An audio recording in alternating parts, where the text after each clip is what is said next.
کہ حضور علیہ السلام کو اللہ نے بے شمار اعزازات اور معجزات عطا کیے۔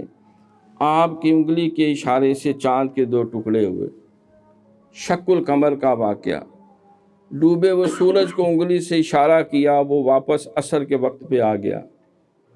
کنکروں کی طرف اشارہ کیا، ابو جہل کے ہاتھ میں کنکروں نے کلمہ پڑھنا شروع کر دیا۔ ایک کھجور کے تنے سے اب ٹیک لگاتے تھے، وہ بغیر زبان کے اس نے بولنا شروع کر دیا اور رونا شروع کر دیا، بغیر زبان کے، بغیر بظاہر جسم کے سارے احساسات اس میں دار آئے۔ پتھروں نے حضور کو سلام کیا اور کلمے پڑھے، جانوروں نے آپ سے کلام کیا، درخت نے آپ کے حکم پہ چلنا شروع کر دیا۔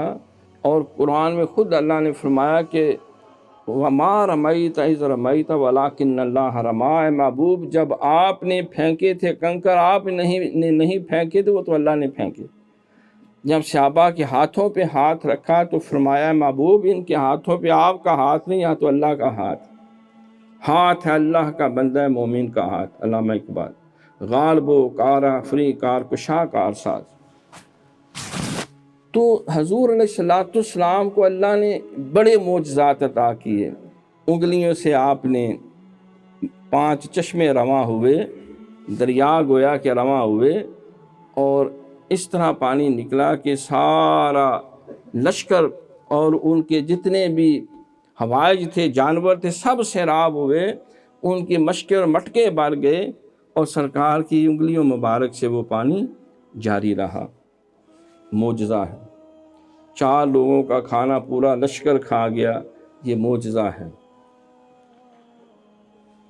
بذات خود جو ہے وہ جن حالات میں آپ نے تبلیغ دین کا کام کیا، فتح مکہ یہ حضور کا بہت بڑا معجزہ ہے، اور تنہا پورے خطہ عرب کو تسخیر کر لینا یہ بہت بڑا معجزہ ہے۔